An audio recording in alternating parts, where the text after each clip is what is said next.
ಎಲ್ಲ ವಿದ್ಯಾರ್ಥಿಗಳಿಗೆ education Kannada YouTube ಚಾನಲ್ಗೆ ಸ್ವಾಗತ. ಇವತ್ತಿನ ಈ ಒಂದು ವಿಡಿಯೋನಲ್ಲಿ ದ್ವಿತೀಯ PUCಯ ಇಂಗ್ಲಿಷ್ ಲೆಟರ್ ರೈಟಿಂಗ್ ಸುಲಭವಾಗಿ ನೀವು 5 ಅಂಕವನ್ನು ಪಡೆದುಕೊಳ್ಳಬಹುದು. ನಿಮಗೆ ವಾರ್ಷಿಕ ಪರೀಕ್ಷೆಯಲ್ಲಿ ಅಪ್ಲಿಕೇಶನ್ ಇನ್ ರೆಸ್ಪಾನ್ಸ್ ಅಂತ ನಿಮಗೆ ಪ್ರಶ್ನೆ ಕೇಳ್ತಾರೆ, ಅಡ್ವರ್ಟೈಸ್ಮೆಂಟ್ ಆಯ್ತಾ. ಸುಲಭವಾಗಿ ನೀವು 5 ಅಂಕವನ್ನು ಪಡೆದುಕೊಳ್ಳಬಹುದು ಆಯ್ತಾ. ಇಲ್ಲಿ ವಾಂಟೆಡ್ ಕೊಟ್ಟಿರ್ತಾರೆ ಓಕೆನಾ, ಈ ರೀತಿ ಬಾಕ್ಸ್ ಕೊಟ್ಟಿರ್ತಾರೆ. ನಾನು ನಿಮಗೆ ಹೇಳ್ತೀನಿ ಈ ಒಂದು ಪ್ರಶ್ನೆಗೆ ಯಾವ ರೀತಿಯಲ್ಲಿ ನೀವು ಆನ್ಸರ್ ಮಾಡಬೇಕಂತ. ಸುಲಭವಾಗಿ ನೀವು 5 ಅಂಕವನ್ನು ಪಡೆದುಕೊಳ್ಳಬಹುದು. ಯಾರು ಇದುವರೆಗೆ ನಮ್ಮ ಎಜುಕೇಶನ್ ಕನ್ನಡ ಯೂಟ್ಯೂಬ್ ಚಾನಲ್ಗೆ ಯಾರು ಸಬ್ಸ್ಕ್ರೈಬ್ ಆಗಿಲ್ಲ ಅಂದರೆ ಚಾನಲ್ಗೆ ಸಬ್ಸ್ಕ್ರೈಬ್ ಆಗಿ ಹಾಗೂ ಬೆಲ್ ಮೇಲೆ ಕ್ಲಿಕ್ ಮಾಡಿ. ಪ್ರತಿಯೊಂದು ವಿಡಿಯೋ ನಿಮಗೆ ತಪ್ಪದೇ ಬರುತ್ತೆ. ಈ ಒಂದು ವಿಡಿಯೋನ ಲೈಕ್ಸ್ ಕೂಡ ಮಾಡಿ, ಎಲ್ಲ ವಿದ್ಯಾರ್ಥಿಗಳಿಗೆ ಶೇರ್ ಆಗುತ್ತೆ. ಇಲ್ಲಿ ನೋಡಿ, write a letter of application in response to the following advertisement which appeared in the Hindu ಕೊಟ್ಟಿದ್ದಾರೆ. ಇಲ್ಲಿ ನ್ಯೂಸ್ ಪೇಪರ್ ಯಾವುದು ಕೊಟ್ಟಿದ್ದಾರೆ ಅಂತ ನೋಡ್ಕೋಬೇಕು. ದ ಹಿಂದೂ ನ್ಯೂಸ್ ಪೇಪರ್ ಕೊಟ್ಟಿದ್ದಾರೆ. ಇಲ್ಲಿ ಡೇಟ್ ಕೊಟ್ಟಿದ್ದಾರೆ ಆಯ್ತಾ, 10 ಮಾರ್ಚ್ 2022 ಅಂತ ಡೇಟ್ ಕೊಟ್ಟಿದ್ದಾರೆ. ಇಲ್ಲಿ ಹೆಡ್ಲೈನ್ ಅಲ್ಲಿ ಏನು ಕೊಟ್ಟಿದ್ದಾರೆ ಅಂತ ನೋಡ್ಕೋಬೇಕಂದ್ರೆ ನ್ಯೂಸ್ ಪೇಪರ್ ಯಾವುದು ಕೊಟ್ಟಿದ್ದಾರೆ ಅಂತ ನೋಡ್ಕೋಬೇಕು ಮತ್ತು ಡೇಟ್ ನೋಡ್ಕೋಬೇಕು ಆಯ್ತಾ. ನಾನು ನಿಮ್ಗೆ ಹೇಳ್ತೇನೆ ಯಾವ ರೀತಿಯಲ್ಲಿ ಈ ಒಂದು ಪ್ರಶ್ನೆಗೆ ಆನ್ಸರ್ ಅನ್ನ ಮಾಡಬೇಕಂತ. ಸುಲಭವಾಗಿ 5 ಅಂಕ ಪಡೆದುಕೊಳ್ಳಬಹುದು ಆಯ್ತಾ, ಸ್ಕಿಪ್ ಮಾಡಿಬಿಡಿ. ಇಲ್ಲಿ ವಾಂಟೆಡ್ ಕೊಟ್ಟಿರ್ತಾರೆ. ಇಲ್ಲಿ ವಾಂಟೆಡ್ ಕೆಳಗಡೆ ಏನು ಕೊಟ್ಟಿದ್ದಾರೆ ಅಂತ ಮೊದಲಿಗೆ ನೋಡ್ಕೊಳ್ಳಿ.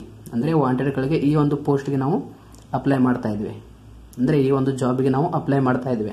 ವಾಂಟೆಡ್ ಕೆಳಗಡೆ ಏನು ಕೊಟ್ಟಿದ್ದಾರೆ ಅಂತ ನೋಡ್ಕೋಬೇಕು. ಇಲ್ಲಿಗ ಕಂಪ್ಯೂಟರ್ ಆಪರೇಟರ್ ಅಂತ ಕೇಳಿದ್ದಾರೆ. ಫಾರ್ ಎಕ್ಸಾಂಪಲ್ ಕಂಪ್ಯೂಟರ್ ಆಪರೇಟರ್ ಅಂತ ಕೇಳಿದರೆ ಇಲ್ಲಿ ನಿಮಗೆ ಬೇರೆನೇ ಕೇಳಬಹುದು. ನಾನು ನಿಮ್ಗೆ ಹೇಳ್ತೇನೆ ಯಾವುದೇ ಒಂದು ಕೊಡಲಿ, ಅವರು ಯಾವ ರೀತಿಯಲ್ಲಿ ಆನ್ಸರ್ ಮಾಡಬೇಕಂತ ಹೇಳ್ತೇನೆ. ಇಲ್ಲಿ ಕ್ವಾಲಿಫಿಕೇಶನ್ ಕೊಟ್ಟಿದ್ದಾರೆ, ಎನಿ ಗ್ರಾಜುಯೇಷನ್ ಅಂತ ಕೊಟ್ಟಿದ್ದಾರೆ. ಅದೇ ರೀತಿ ವಿತ್ ಕಂಪ್ಯೂಟರ್ ನಾಲೆಜ್ ಅಂತ ಕೊಟ್ಟಿದ್ದಾರೆ. ಫ್ಲುಯೆನ್ಸಿ ಇನ್ ಕನ್ನಡ ಮತ್ತು ಇಂಗ್ಲಿಷ್, ಎಕ್ಸ್ಪೀರಿಯನ್ಸ್ಡ್ ಕೊಟ್ಟಿದ್ದಾರೆ, ಪ್ರಿಪೇರ್ಡ್ ಅಂತ ಕೊಟ್ಟಿದ್ದಾರೆ, ಅಪ್ಲೈ ಟು ಅಂತ ಕೊಟ್ಟಿದ್ದಾರೆ. The chief secretary MK group of institutions Srinagar Bengaluru ಅಂತ ಕೊಟ್ಟಿದ್ದಾರೆ. ಈ ಒಂದು ಅಪ್ಲೈ ಟು ಎಲ್ಲಿ ಬರೀಬೇಕು ಮತ್ತು ಕ್ವಾಲಿಫಿಕೇಶನ್ ಎಲ್ಲಿ ಬರೀಬೇಕು ಮತ್ತು ವಾಂಟೆಡ್ ಕೆಳಗಡೆ ಏನು ಕೊಟ್ಟಿದ್ದಾರೆ ನೋಡಿ, ಕಂಪ್ಯೂಟರ್ ಆಪರೇಟರ್ ಇದು ಎಲ್ಲಿ ತೆಗೆದುಕೊಳ್ಳಬೇಕು ಅಂತ ನಾನು ನಿಮ್ಗೆ ಹೇಳ್ತೇನೆ. ದ ನ್ಯೂಸ್ ಪೇಪರ್ ಎಲ್ಲಿ ಬರೀಬೇಕು ಮತ್ತು ಡೇಟ್ ಎಲ್ಲಿ ಬರೀಬೇಕು ಅಂತ ನಾನು ನಿಮ್ಗೆ ಹೇಳ್ತೇನೆ ಓಕೆನಾ. ಈ ರೀತಿ ನಿಮಗೆ ಮೊದಲಿಗೆ ಈ ರೀತಿ ಪ್ರಶ್ನೆಯನ್ನು ಕೊಟ್ಟಿರ್ತಾರೆ. ಮೊದಲಿಗೆ ನೀವು ಪ್ರಶ್ನೆಯನ್ನು ಓದ್ಕೊಳ್ಳಬೇಕು ಓಕೆನಾ. ಏನು ಕೊಟ್ಟಿದ್ದಾರೆ ಅಂತ ನೋಡ್ಕೋಬೇಕು, ನ್ಯೂಸ್ ಪೇಪರ್ ಯಾವುದು ಕೊಟ್ಟಿದ್ದಾರೆ ಅಂತ ನೋಡ್ಕೋಬೇಕು, ಡೇಟ್ ಕೊಟ್ಟಿದ್ದಾರೆ ಮತ್ತು ವಾಂಟೆಡ್ ಕೆಳಗಡೆ ಏನು ಕೊಟ್ಟಿದ್ದಾರೆ ಅಂತ ನೋಡ್ಕೋಬೇಕು, ಕ್ವಾಲಿಫಿಕೇಶನ್ ಕೊಟ್ಟಿರ್ತಾರೆ, ಅಪ್ಲೈ ಟು ಅಂತ ಕೊಟ್ಟಿರ್ತಾರೆ ಓಕೆನಾ. ಇಲ್ಲಿ ನೋಡಿ ಈ ರೀತಿ ಫಾರ್ಮೆಟ್ ಬರುತ್ತೆ ಓಕೆನಾ. ನಾನು ನಿಮಗೆ ತೋರಿಸ್ತೇನೆ. ಈ ರೀತಿ ಫಾರ್ಮೆಟ್ ಬರುತ್ತೆ, ನೀವು ಭಯಪಾಠ ಮಾಡಬೇಕು ಓಕೆನಾ. ಇಲ್ಲಿ ಫ್ರಾಮ್ ಅಂತ ಇದೆ. ಇಲ್ಲಿ ಫ್ರಾಮ್ ಅಂತ ನೀವು ವಾರ್ಷಿಕ ಪರೀಕ್ಷೆಯಲ್ಲಿ ಬರೆಯಬಾರದು ಓಕೆನಾ. ಡೈರೆಕ್ಟ್ ಆಗಿ XX ಅಂತ ಬರೀಬೇಕು ಮತ್ತು YY ಅಂದ್ರೆ ಅಡ್ರೆಸ್ ಅಂತ ಬರೀಬೇಕು. ಡೇಟ್ ಕೂಡ ಬರೀಬಾರದು, ಫ್ರಾಮ್ ಬರೀಬಾರದು, ಡೇಟ್ ಬರೀಬಾರದು, ಟು ಅಂತ ಬರೀಬಾರದು ವಾರ್ಷಿಕ ಪರೀಕ್ಷೆಯಲ್ಲಿ ಓಕೆನಾ. ಇದು ಫಾರ್ಮೆಟ್ ತಕ್ಕಂತೆ ನಾನು ನಿಮ್ಗೆ ಹೇಳ್ತಾ ಇದ್ದೇನೆ, ನಿಮ್ಗೆ ಅರ್ಥ ಆಗಲಿ ಅಂತ. ಇಲ್ಲಿ ಫ್ರಾಮ್ ಅಂತ ಬರೀಬಾರದು. ನೀವು ಆನ್ಸರ್ ಮಾಡುವಾಗ ಪ್ರಶ್ನೆ ನಂಬರ್ ಹಾಕುದು XX ಅಂತ ಹಾಕುದು. ಇಲ್ಲಿ ಫ್ರಾಮ್ ಅಂತ ಬರೀಬಾರದು ಓಕೆನಾ. ಮತ್ತು XX ಕೆಳಗಡೆ YY ಅಂತ ಬರೀಬೇಕು. ಅದೇ ರೀತಿ ಅಂದ್ರೆ ನೇಮ್, ಅದು ಇದು ನೇಮ್, ಇದು ಅಡ್ರೆಸ್. ಫ್ರಾಮ್ ಅಂತ ಬರೀಬೇಡಿ, XXX ಅಂತ ಬರೀರಿ ಓಕೆನಾ. YYY ಅಂತ ಬರೀರಿ ವಾರ್ಷಿಕ ಪರೀಕ್ಷೆಯಲ್ಲಿ ನೀವು ಇದೇ ರೀತಿ ಬರೀರಿ. ಡೇಟ್ ಅಂತ ಬರೀಬಾರದು. ಒಮ್ಮೆಗಳೇ ಡೇಟ್ ಕೊಟ್ಟಿರ್ತಾರೆ, ಒಂದು ಇಲ್ಲಿ ಕೊಟ್ಟಿದ್ದಾರೆ ನೋಡಿ, ಇಲ್ಲಿ ಡೇಟ್ ಕೊಟ್ಟಿದ್ದಾರೆ ನೋಡಿ, ಇದೇ ಡೇಟ್ ಇಲ್ಲಿ ಬರೀಬೇಕಾಗುತ್ತೆ. ಡೇಟ್ ಅಂತ ಬರೀಬಾರದು ಅಷ್ಟೇ. ಡೈರೆಕ್ಟ್ 10 ಮಾರ್ಚ್ 2022, 10 ಮಾರ್ಚ್ 2022 ಅಂತ ಬರೆದು ಬಿಡುದು. ಇಲ್ಲಿ ಟು ಅಂತ ಬರೀಬಾರದು, ಟು ಅಂತ ಬರೀಬಾರದು. ಇಲ್ಲಿ ಏನು ಕೊಟ್ಟಿದ್ದಾರೆ, the chief secretary MK group ಅಂತ ಕೊಟ್ಟಿರ್ತಾರೆ ನಿಮಗೆ. ಅಪ್ಲೈ ಟು ಏನು ಕೊಟ್ಟಿರ್ತಾರೆ ನೋಡಿ, ಅಪ್ಲೈ ಟು ಅಂತ ನಿಮಗೆ ವಾರ್ಷಿಕ ಪರೀಕ್ಷೆಯಲ್ಲಿ ಅಪ್ಲೈ ಟು ಅಂತ ಕೊಟ್ಟಿರ್ತಾರೆ. ಇಲ್ಲಿ ಕೊಟ್ಟಿರ್ತಾರೆ ನೋಡಿ, ಇದು ಇಲ್ಲಿ ಫಿಲ್ಅಪ್ ಮಾಡಬೇಕಾಗುತ್ತೆ. ಇಲ್ಲಿ ಟು ಅಂತ ಇದೆ ನೋಡಿ, ಇಲ್ಲಿ ಬರೀಬೇಕು ಓಕೆನಾ. ಅಷ್ಟೇ, ಮತ್ತೇನಿಲ್ಲ. ಇಲ್ಲಿ ಪ್ಯಾರಾಗ್ರಾಫ್ ಮಾಡಿ ನಡುವೆ ಏನು ಬರೀಬೇಕಂದ್ರೆ ರೆಸ್ಪೆಕ್ಟೆಡ್ ಸರ್ ಅಥವಾ ಮೇಡಮ್, ಸಬ್ಜೆಕ್ಟ್ ಅಂತ ಬರೀಬೇಕು ನೋಡಿ. ಸಬ್ಜೆಕ್ಟ್ ಈ ಕಡೆ ಬರುತ್ತೆ. ಇಲ್ಲಿ ಏನು ನಾವು XX YY ಮತ್ತು ಡೇಟ್ ಮತ್ತು ಟು ಅಂತ ಏನು ಬರೆದಿದೆ ನೋಡಿ, ಈ ಕಡೆ ಸೈಡ್ ಬರುತ್ತೆ ಸಬ್ಜೆಕ್ಟ್. ನೆನಪಿನ ಇಟ್ಕೊಳ್ಳಿ, ಸಬ್ಜೆಕ್ಟ್ ನಲ್ಲಿ ಏನು ಬರೀಬೇಕಂದ್ರೆ ಭಯಪಾಠ ಮಾಡಬೇಕು. ಈ ಒಂದು ಫಾರ್ಮೆಟ್ ಓಕೆನಾ, ಈಜಿ ಇದೆ. ನಾನು ನಿಮ್ಗೆ ಹೇಳ್ತೇನೆ ಯಾವ ರೀತಿಯಲ್ಲಿ ಭಯಪಾಠ ಮಾಡ್ಬೇಕಂತ, ಈಜಿ ಆಗುತ್ತೆ. ಸಬ್ಜೆಕ್ಟ್ ನಲ್ಲಿ ಏನು ಬರೀಬೇಕಂದ್ರೆ application for the post of ಅಂತ ಬರೀಬೇಕು. ಇದು ಭಯಪಾಠ ಮಾಡಬೇಕು ನೀವು. Application for the post of ಅಂತ, application for the post of. ಯಾವ ಪೋಸ್ಟ್ ಅಂದ್ರೆ ಇಲ್ಲಿ ನೋಡಿ, ವಾಂಟೆಡ್ ಕೆಳಗಡೆ ಈ ಒಂದು ಪೋಸ್ಟ್ಗೆ, ಈ ಒಂದು ಜಾಬ್ಗೆ ನಾವು ಅಪ್ಲೈ ಮಾಡ್ತಾ ಇದ್ದೇವೆ. ವಾಂಟೆಡ್ ಕೆಳಗಡೆ ಏನಿದೆ, ಕಂಪ್ಯೂಟರ್ ಆಪರೇಟರ್ ಅಂತ ಇಲ್ಲಿ ಬರೀಬೇಕಾಗುತ್ತೆ, ಕಂಪ್ಯೂಟರ್ ಆಪರೇಟರ್ ಅಂತ ಮುಗೀತು. ಈಗ ರೆಫರೆನ್ಸ್ ಅಂತ ಬರೀಬೇಕು, ಸಬ್ಜೆಕ್ಟ್ ಕೆಳಗಡೆ ರೆಫರೆನ್ಸ್ ಅಂತ ಬರೀಬೇಕು. ಯುವರ್ ಅಡ್ವರ್ಟೈಸ್ಮೆಂಟ್ ಇನ್ ದ, ನೋಡಿ ಯುವರ್ ಅಡ್ವರ್ಟೈಸ್ಮೆಂಟ್ ಇನ್ ದ ಯಾವುದು news paper, the Hindu in the ಅಂತ ಇದೆ ನೋಡಿ. ಇಲ್ಲಿ ದ ಹಿಂದೂ ನ್ಯೂಸ್ ಪೇಪರ್ ಕೊಟ್ಟಿರ್ತಾರೆ ಅವರು ಪರೀಕ್ಷೆಯಲ್ಲಿ, ಪ್ರಶ್ನೆ ಪತ್ರಿಕೆಯಲ್ಲಿ. ಇಲ್ಲಿ ದ ಹಿಂದೂ ಅಂತ ಕೊಟ್ಟಿದ್ದಾರೆ. ಈಗ ನ್ಯೂಸ್ ಪೇಪರ್ ನಿಮಗೆ ಯಾವುದಾದ್ರೂ ಒಂದು ಕೇಳಬಹುದು, ದ ಡೆಕ್ಕನ್ ಒಂದು, ಓಕೆನಾ. ಇಲ್ಲಿ ದ ಹಿಂದೂ ಅಂತ ಬರೀಬೇಕಾಗುತ್ತೆ. ಅಂಡ್ ಡೇಟೆಡ್ ಅಂತ ಬರೀಬೇಕು. ಅಂಡ್ ಡೇಟೆಡ್ ಅಂತ ಬರೆದು ಈ ಏನು ಡೇಟ್ ಕೊಟ್ಟಿದ್ದಾರೆ ನೋಡಿ, ಈ ಡೇಟ್ ಇಲ್ಲಿ ಬರೀಬೇಕಾಗುತ್ತೆ. ಈ ಡೇಟ್ ಇಲ್ಲಿ ಬರೀಬೇಕಾಗುತ್ತೆ. 10 ಮಾರ್ಚ್ 2022 ಏನಿದೆ ನೋಡಿ, ಈ ಡೇಟ್ ಇಲ್ಲಿ ಬರೀಬೇಕು. ಓಕೆನಾ, ಅರ್ಥ ಆಯ್ತಾ? ಇವಾಗ ನೋಡಿ, in response to your advertisement mentioned above I am applying for the post of ಅಂತ ಏನಿದೆ ನೋಡಿ, ಇಲ್ಲಿ ಡ್ಯಾಶ್ ಕೊಟ್ಟಿದ್ದೇನೆ. ಇಲ್ಲಿ ಏನು ನೀವು ಬರೀಬೇಕಂದ್ರೆ, ಇಲ್ಲಿ ಏನು ಪೋಸ್ಟ್ ಮಾಡಿದ್ರೆ ನೋಡಿ, ಯಾವುದು ಕಂಪ್ಯೂಟರ್ ಆಪರೇಟರ್, ಇಲ್ಲಿ ಬರೀಬೇಕಾಗುತ್ತೆ. ಕಂಪ್ಯೂಟರ್ ಆಪರೇಟರ್ ಅಂತ ಇಲ್ಲಿ ಬರೀಬೇಕಾಗುತ್ತೆ. ಐ ಹ್ಯಾವ್ ಪಾಸ್ಡ್ ನೋಡಿ, ಇಲ್ಲಿ ಕ್ವಾಲಿಫಿಕೇಶನ್ ಏನು ಕೊಟ್ಟಿದ್ದಾರೆ ಅಂತ ನೋಡ್ಕೋಬೇಕು. ಎನಿ ಗ್ರಾಜುಯೇಷನ್ ಕೊಟ್ಟಿದ್ದಾರೆ. ಇಲ್ಲಿ ಏನು ಬರೀಬೇಕಂದ್ರೆ ಎನಿ ಗ್ರಾಜುಯೇಷನ್ ಅಂದಿದ್ದಾರೆ. ಎನಿ ಗ್ರಾಜುಯೇಷನ್ ಅಂತ ಕೊಟ್ಟಿದ್ದಾರೆ. ಇಲ್ಲಿ ನೀವು ಏನು ಬರೀಬೇಕಂದ್ರೆ ಐ ಹ್ಯಾವ್ ಪಾಸ್ಡ್ ಅಂತ ಬರೆದು ಇಲ್ಲಿ ಬಿಕಾಮ್, BA, BSc ಅಂತ ಯಾವುದಾದ್ರೂ ಒಂದು ಡಿಗ್ರಿ ಲೆವೆಲ್ ಇಲ್ಲಿ ಬರೀಬೇಕು. ಓಕೆನಾ. ವಿತ್ ಫಸ್ಟ್ ಕ್ಲಾಸ್ ಅಂತ ಅಂದ್ರೆ ನಾನು ಬಿಕಾಮ್ ನಲ್ಲಿ ಫಸ್ಟ್ ಕ್ಲಾಸ್ ಆಗಿದ್ದೇನೆ, BSc ನಲ್ಲಿ ಫಸ್ಟ್ ಕ್ಲಾಸ್ ಆಗಿದ್ದೇನೆ, BA ನಲ್ಲಿ ಫಸ್ಟ್ ಕ್ಲಾಸ್ ಆಗಿದ್ದೇನೆ ಅಂತ. I have fluency in Kannada, ನನಗೆ ಕನ್ನಡ ಬರುತ್ತೆ, ಇಂಗ್ಲಿಷ್ ಬರುತ್ತೆ, ಹಿಂದಿ ಬರುತ್ತೆ ಅಂತ. I have fluency in Kannada, English and Hindi ಅಂತ. ಅದೇ ರೀತಿ I have good knowledge of computer besides ಅಂತ ಬರಬೇಕು. I have good knowledge of computer besides ಅಂತ. ಓಕೆನಾ. ಅದೇ ರೀತಿ ಐ ಹ್ಯಾವ್ ಆನ್ ಎಕ್ಸ್ಪೀರಿಯನ್ಸ್ ಅಂತ ಬರಬೇಕು. ಐ ಹ್ಯಾವ್ ಆನ್ ಎಕ್ಸ್ಪೀರಿಯನ್ಸ್ ಅಂತ ಇಲ್ಲಿ ಇದೆ ನೋಡಿ, ಇಲ್ಲಿ 2 years ಎಕ್ಸ್ಪೀರಿಯನ್ಸ್ ಅಂತ ಬರೀರಿ. ಐ ಹ್ಯಾವ್ ಆನ್ ಎಕ್ಸ್ಪೀರಿಯನ್ಸ್ ಅಂತ ಏನಿದೆ ನೋಡಿ, ಇಲ್ಲಿ 2 years ಎಕ್ಸ್ಪೀರಿಯನ್ಸ್ ಆಗಿದೆ ನನಗೆ. I have an experience 2 years as a computer operator. ಇಲ್ಲಿ ನೋಡಿ, ಇಲ್ಲಿ 2 years as a computer operator ಅಂತ ಇಲ್ಲಿ ಬರೀಬೇಕಾಗುತ್ತೆ. ಡ್ಯಾಶ್ ಕೊಟ್ಟಿದ್ದೇನೆ. I have enclosed my resume and marks with this application ಅಂತ ಬರೀಬೇಕು. I hope it will meet your requirement ಅಂತ ಬರೀಬೇಕು. ಇದಷ್ಟು ನೀವು ಭಯಪಟ್ಟೆ ಮಾಡಬೇಕು, ನೆನಪಿನಲ್ಲಿ ಇಟ್ಕೊಳ್ಳಿ. ಇನ್ನೊಮ್ಮೆ ಹೇಳುತ್ತೇನೆ, ಫ್ರಾಮ್ ಅಂತ ಬರೀಬಾರದು. ವಾರ್ಷಿಕ ಪರೀಕ್ಷೆಯಲ್ಲಿ ನೀವು ಪ್ರಶ್ನೆಗೆ ಆನ್ಸರ್ ಮಾಡುವಾಗ ಫ್ರಾಮ್ ಅಂತ ಬರೀಬಾರದು. ಒಮ್ಮೆಗಳೇ ಆನ್ಸರ್ ಏನ್ ಮಾಡಬೇಕು, ಎಕ್ಸ್ ಎಕ್ಸ್ ಎಕ್ಸ್ ಅಂತ ಬರೀಬೇಕು. ಆಯ್ತಾ. ವೈ ಅಂತ ಬರೀಬೇಕು. ಅದೇ ರೀತಿ ಡೇಟ್ ಕೊಟ್ಟಿರ್ತಾರೆ 10 ಮಾರ್ಚ್ 2022. ನಿಮಗೆ ಯಾವ್ದಾದ್ರು ಒಂದು ಡೇಟ್ ಕೊಡ್ಲಿ ಅವರು, ಇಲ್ಲಿ ನೀವು ಡೇಟ್ ಬರೀಬೇಕಾಗುತ್ತೆ. ಇಲ್ಲಿ ಅಪ್ಲೈ ಟು ಕೊಟ್ಟಿದ್ದಾರೆ ನೋಡಿ, ಇದೇನು ದ ಚೀಫ್ ಸೆಕ್ರೆಟರಿ ಅಂತ ಕೊಟ್ಟಿದ್ದಾರೆ. ನಿಮಗೆ ವಾರ್ಷಿಕ ಪರೀಕ್ಷೆಯಲ್ಲಿ ಚೇಂಜಸ್ ಕೊಟ್ಟಿರ್ತಾರೆ. ಇದೇನು ಅಪ್ಲೈ ಟು ಏನು ಕೊಟ್ಟಿದ್ದಾರೆ ನೋಡಿ, ಇದೆಲ್ಲ ಇಲ್ಲಿ ಬರೀಬೇಕಾಗುತ್ತೆ. ಓಕೆನಾ. ಅದೇ ರೀತಿ ರೆಸ್ಪೆಕ್ಟೆಡ್ ಸರ್ ಅಥವಾ ಮೇಡಮ್ ಅಂತ ಇದೇ ರೀತಿ ಬರೀರಿ. Subject application for the post of, ನೆನಪಿನಲ್ಲಿ ಇಟ್ಕೊಳ್ಳಿ. ಸಬ್ಜೆಕ್ಟ್ ನಲ್ಲಿ ಏನು ಬರೀಬೇಕು, application for the post of ಅಂತ. ಪೋಸ್ಟ್ ಯಾವುದು, ಇದು ಕಂಪ್ಯೂಟರ್ ಆಪರೇಟರ್. ಈ ಒಂದು ಹುದ್ದೆಗೆ ನಾವು ಅಪ್ಲಿಕೇಶನ್ ಹಾಕ್ತಾ ಇದ್ದೇವೆ. ಆಯ್ತಾ. ರೆಫರೆನ್ಸ್ ನಲ್ಲಿ ಏನು ಬರೀಬೇಕು, ಯುವರ್ ಅಡ್ವರ್ಟೈಸ್ಮೆಂಟ್ ಇನ್ ದ ಅಂದ್ರೆ ಈ ಒಂದು ಜಾಹೀರಾತು ಏನಿದೆ ನೋಡಿ, ಈ ಒಂದು ನ್ಯೂಸ್ ಪೇಪರ್ ನಿಂದ ಬಂದಿದೆ ಅಂತ. ಈ ಜಾಹೀರಾತು ಈ ಒಂದು ನ್ಯೂಸ್ ಪೇಪರ್ ನಲ್ಲಿ ಬಂದಿದೆ ಅಂತ. ಯಾವುದು, ದ ಹಿಂದೂ ಅಂತ. ಇಲ್ಲಿ ನೋಡಿ, ದ ಹಿಂದೂ ಅಂತ ಇಲ್ಲಿ ಬರೀಬೇಕಾಗುತ್ತೆ. ಡ್ಯಾಶ್ ಅಂಡ್ ಅಂತ ಬರೀಬೇಕು. ಡೇಟೆಡ್ ಅಂತ ಬರೀಬೇಕು. ಈ ಒಂದು ಡೇಟ್ ಏನಿದೆ ನೋಡಿ, ಈ ಒಂದು ಡೇಟ್ ಇಲ್ಲಿ ಬರೀಬೇಕಾಗುತ್ತೆ. ಈ ಒಂದು ಡೇಟ್ ಅಲ್ಲಿ ಈ ಒಂದು ನ್ಯೂಸ್ ಪೇಪರ್ ಅಲ್ಲಿ ನೀವು ಕಂಪ್ಯೂಟರ್ ಆಪರೇಟರ್ ಹುದ್ದೆಯನ್ನು ಅಪ್ಲಿಕೇಶನ್ ಕರೆದಿದ್ದಾರೆ. ಒಂದು ಹುದ್ದೆಗೆ ಅವರು ಕರೆದಿದ್ದಾರೆ. ಈ ಒಂದು ದಿನಾಂಕದಿಂದ ಯಾವ ಒಂದು ನ್ಯೂಸ್ ಪೇಪರ್ ನಲ್ಲಿ ಕೇಳಿದ್ದಾರೆ, ದ ಹಿಂದೂ. ಇಲ್ಲಿ ಇದಷ್ಟು ಬರೀಬೇಕಾಗುತ್ತೆ. ಇಲ್ಲಿ in response to your advertisement mentioned above I am applying for the post of ಅಂತ ಬರೀಬೇಕು. ಕಂಪ್ಯೂಟರ್ ಆಪರೇಟರ್ ಅಂತ ಬರೀಬೇಕು. ಇಲ್ಲಿ in response to your advertisement mentioned above I am applying for the post of. ನಿಮಗೆ ಭಯಪಟ್ಟು ಕೂಡ ಆಗ್ತಾ ಇದೆ, ನಿಮಗೂ ಕೂಡ ಭಯಪಟ್ಟು ಆಗುತ್ತೆ ಇದು. ಓಕೆನಾ. ಇಲ್ಲಿ ಡ್ಯಾಶ್ ಏನಿದೆ ನೋಡಿ, ಇಲ್ಲಿ ಪೋಸ್ಟ್ ಆಫ್ ಅಂದ್ರೆ ನಿಮ್ಗೆ ಯಾವ್ದಾದ್ರು ವಾರ್ಷಿಕ ಪರೀಕ್ಷೆಯಲ್ಲಿ ವಾಂಟೆಡ್ ಕೆಳಗಡೆ ಏನು ಕೊಟ್ಟಿರ್ತಾರೆ ನೋಡಿ, ನಿಮಗೆ ವಾರ್ಷಿಕ ಪರೀಕ್ಷೆಯಲ್ಲಿ ವಾಂಟೆಡ್ ಕೆಳಗಡೆ ಏನು ಕೊಟ್ಟಿರ್ತಾರೆ ನೋಡಿ, ಇಲ್ಲಿ ನೀವು ಪೋಸ್ಟ್ ಆಫ್ ಅಂತ ಏನು ಡ್ಯಾಶ್ ಕೊಟ್ಟಿದೆ ನೋಡಿ, ಇಲ್ಲಿ ಬರೀಬೇಕಾಗುತ್ತೆ.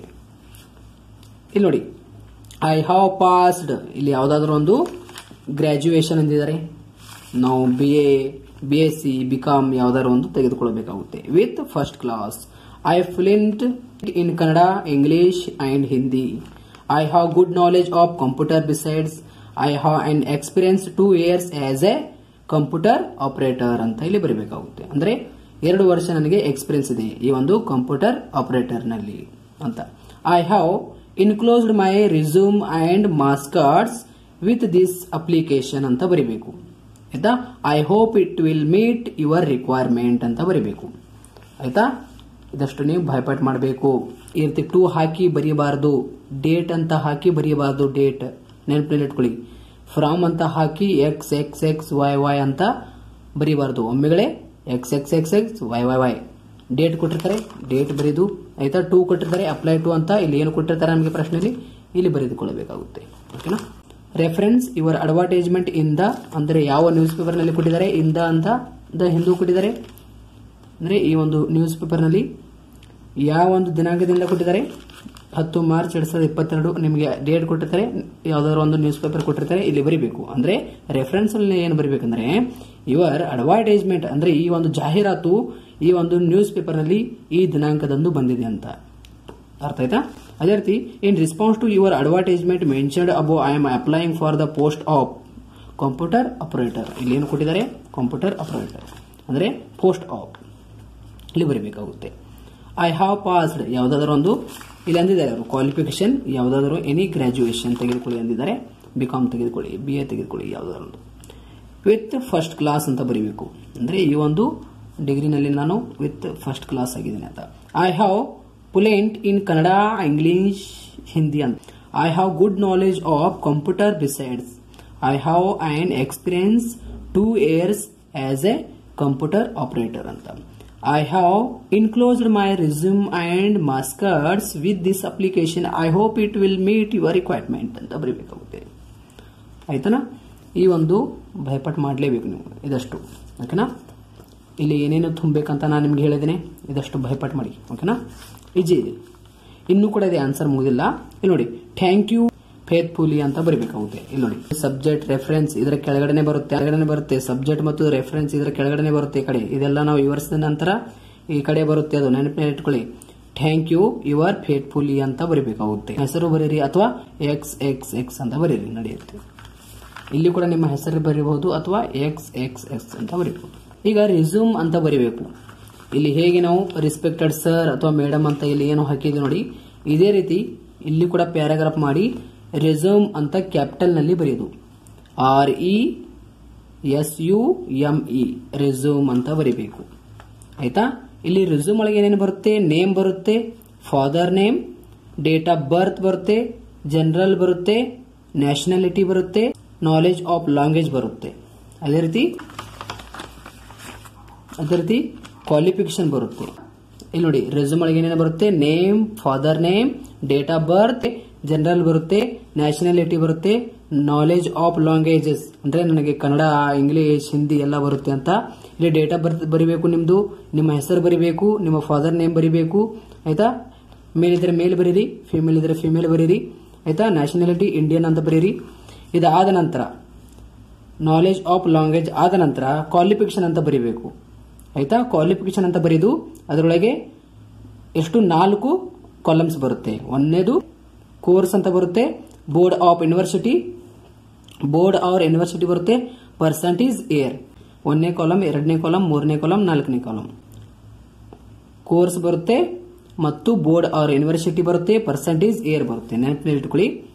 ಇಲ್ಲಿ ನಮಗೆ ಎನಿ ಗ್ರಾಜುಯೇಷನ್ ಕೊಟ್ಟಿದ್ದಾರೆ ಪ್ರಶ್ನೆಯಲ್ಲಿ ನೋಡಿ, ಎನಿ ಗ್ರಾಜುಯೇಷನ್ ಕೊಟ್ಟಿದ್ದಾರೆ. ಸೊ ಇಲ್ಲಿ ನಾವು ಆನ್ಸರ್ ನಲ್ಲಿ ಏನು ತೆಗೆದುಕೊಂಡಿದ್ದೇವೆ, ಗ್ರಾಜುಯೇಷನ್ ಅಲ್ಲಿ ಈಗ ಫಾರ್ ಎಕ್ಸಾಂಪಲ್ ಇಲ್ಲಿ ಬಿಕಾಮ್ ಅಂತ ತೆಗೆದುಕೊಂಡಿವೆ ಅಂತ ಅರ್ಥ ಮಾಡ್ಕೊಳ್ಳಿ, ಅಥವಾ BA ಅಂತ ತೆಗೆದುಕೊಂಡಿವೆ ಅಂತ ನಾವು ಅರ್ಥ ಮಾಡ್ಕೊಳ್ಳಿ. I have passed with BA with first class, I have passed with BSc ಅಥವಾ ಬಿಕಾಮ್ ವಿತ್ ಫಸ್ಟ್ ಕ್ಲಾಸ್ ಅಂತ ಏನು ತೆಗೆದುಕೊಂಡಿರುತ್ತೆ ನೋಡಿ ಎನಿ ಗ್ರಾಜುಯೇಷನ್ ಅಲ್ಲಿ. ಇಲ್ಲಿ ಬರೆಯುವಾಗ ಇಲ್ಲಿ ನಾವು ಅಪ್ ಟು ಬರೀಬೇಕಾಗುತ್ತೆ. ಆ ಒಂದು ಗ್ರಾಜುಯೇಷನ್ ಅಲ್ಲಿ ನಾವು ಎಷ್ಟು ಅಂದ್ರೆ SSLC ನಲ್ಲಿ ಎಷ್ಟು ತೆಗೆದುಕೊಂಡಿದ್ದೇವೆ, PUC ನಲ್ಲಿ ಎಷ್ಟು ತೆಗೆದುಕೊಂಡಿದ್ದೇವೆ. PUC ಅಂದ್ರೆ ಏನು, ಇದು ಬೋರ್ಡ್ ಎಕ್ಸಾಮ್ ಅಷ್ಟೇ ಆಯ್ತಾ. ಅದು ಫಸ್ಟ್ ಇಯರ್ ನಮಗೆ ನಡೆಸ್ತಾರೆ ನೋಡಿ, ಫಸ್ಟ್ PUC ಅದು ಅಲ್ಲೇ ನಿಮಗೆ ಕಾಲೇಜ್ಗಳಲ್ಲಿ ನಡೆಸ್ತಾರೆ, ಅದು ಬೋರ್ಡ್ ಎಕ್ಸಾಮ್ ಆಗಿರೋದಿಲ್ಲ. ಯಾವ ಬೋರ್ಡ್ ಎಕ್ಸಾಮ್ ನಡೆದ ನೋಡಿ ನಮ್ದು ಎಷ್ಟು ಪರ್ಸೆಂಟೇಜ್ ಆಗಿದೆ ಅಂತ ತೋರಿಸಬೇಕು ಅರ್ಥ ಆಯ್ತಾ. ಈಗ ನೋಡಿ SSLC ನಲ್ಲಿ ನಮ್ದು ಕರ್ನಾಟಕ ಬೋರ್ಡ್ 95% ಆಗಿದೆ ಅಂತ ಬರೀಬೇಕು. ಈಗ ಇಯರ್ ಯಾವ್ದಾದ್ರು ಒಂದು ಬರೀರಿ ಆಯ್ತಾ. ಅಂದ್ರೆ ಪಾಸ್ಔಟ್ ಯಾವ ಒಂದು ಇಯರ್ ನಲ್ಲಿ ಆಗಿದೆ ಅಂತ 2000 ಓಕೆನಾ. 2000 ನಲ್ಲಿ SSLC ಕರ್ನಾಟಕ ಬೋರ್ಡ್ ನಿಂದ ನಮ್ದು 95% ಆಗಿದೆ ಅಂತ ಬರೀರಿ ಓಕೆನಾ. ಅದೇ ರೀತಿ PUC ಬರೀರಿ. ಎಷ್ಟಾಗಿದೆ PUC ನಲ್ಲಿ ನಿಮ್ದು 97 ಆಗಿದೆ. ಇಲ್ಲಿ ನೋಡಿ ಇದೇ ಬರಿಬೇಕಂತ ಏನಿಲ್ಲ ಓಕೆನಾ. ಎಷ್ಟು ಪರ್ಸೆಂಟೇಜ್ ಬೇಕಾದ್ರೂ ಬರಿಬೇಕಾಗುತ್ತೆ, 100 ಒಳಗಡೆ ಇರಬೇಕು. PUC ಕರ್ನಾಟಕ PU ಬೋರ್ಡ್ ಆಗಿರುತ್ತೆ. ಅಂದ್ರೆ ಇದು ಕರ್ನಾಟಕ ಬೋರ್ಡ್ SSLC ಇದು ಮತ್ತು PUC ಇದೇನು ಕರ್ನಾಟಕ PU ಬೋರ್ಡ್ ನಿಂದ ಎಷ್ಟಾಗುತ್ತೆ 97% ಆಗಿದೆ. 2000 PUC 2002 PUC 2002 ನಲ್ಲಿ ಮುಗಿದಿದೆ ಅಂತ ಬರಿಬೇಕು. ಅದೇ ರೀತಿ ಬಿಕಾಮ್ ನೋಡಿ PUC ಆದ ನಂತರ ಬಿಕಾಮ್ ನಾವು ಮಾಡಿರ್ತೇವೆ. ಬಿಕಾಮ್ 3 ಇಯರ್ಸ್ ಕೋರ್ಸ್ ಇರುತ್ತೆ. ಸೊ 2005 ಆಯ್ತಾ. ಇದರ ನಂತರ ಇದರ ಕೆಳಗಡೆ ಕ್ವಾಲಿಫಿಕೇಶನ್ ಕೆಳಗಡೆನೆ ಬರೀಬೇಕು. ಇದೆಲ್ಲ score board or university percentage year ಆದ ನಂತರ ಈ ಬೋರ್ಡ್ ಏನು ನಾವು ಬರೆದಿರ್ತೀವಿ ನೋಡಿ ಇದರ ಕೆಳಗಡೆ ಸ್ಕೇಲ್ ಮತ್ತು ಸೀಸ್ ನಿಂದ ಹೊಡಿರಿ ಓಕೆನಾ. ಸಿಸ್ಟಮೆಟಿಕ್ ಆಗಿ ಕಾಣಿಸುತ್ತೆ. ಎಕ್ಸ್ಪೀರಿಯನ್ಸ್ ಅಂತ ಬರೀಬೇಕು. ಎಕ್ಸ್ಪೀರಿಯನ್ಸ್ 2 ಇಯರ್ಸ್ ಎಕ್ಸ್ಪೀರಿಯನ್ಸ್ ಆಗಿದೆ ಅಂತ ಅಷ್ಟೇ. ಎಕ್ಸ್ಪೀರಿಯನ್ಸ್ ಅಂತ ಬರೆದು ಡ್ಯಾಶ್ ಕೊಟ್ಟಿದ್ದೇನೆ, ಇಲ್ಲಿ 2 ಇಯರ್ಸ್ ಅಂತ ಬರೀಬೇಕು ಅಷ್ಟೇ. ಇಂಟ್ರೆಸ್ಟ್ ಆನ್ ಹಾಬೀಸ್, ನಿಮಗೆ ಇದರಲ್ಲಿ ಇಂಟ್ರೆಸ್ಟ್ ಇದೆ ಅದನ್ನು ಬರೀಬೇಕಾಗುತ್ತೆ.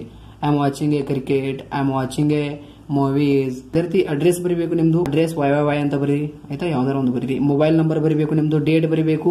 ಈ ಡೇಟ್ ಇಲ್ಲಿ ಕೊಟ್ಟಿರ್ತಾರೆ ಪ್ರಶ್ನೆಯಲ್ಲಿ, ಈ ಡೇಟ್ ಇಲ್ಲಿ ಬರೀಬೇಕು. PP ಅಂತ ಬರೆದ್ರು ಕೂಡ ನಡೆಯುತ್ತೆ. ನೀವು ಯಾವ್ದಾರ ಒಂದು ಇಲ್ಲಿ ಪ್ಲೇಸ್ ಅನ್ನ ಬರೀಬಹುದು. ನಿಮ್ಮ ಇಮೇಲ್ ID ಹಾಕಬೇಕು ಮತ್ತು ಇಲ್ಲಿ ಸಿಗ್ನೇಚರ್ ನೆನಪಿಟ್ಕೊಳ್ಳಿ. ಇದಷ್ಟು ನೀವು ಮಾಡಿದರೆ 5 ಅಂಕವನ್ನು ನೀವು ಸುಲಭವಾಗಿ ಪಡೆದುಕೊಳ್ಳಬಹುದು.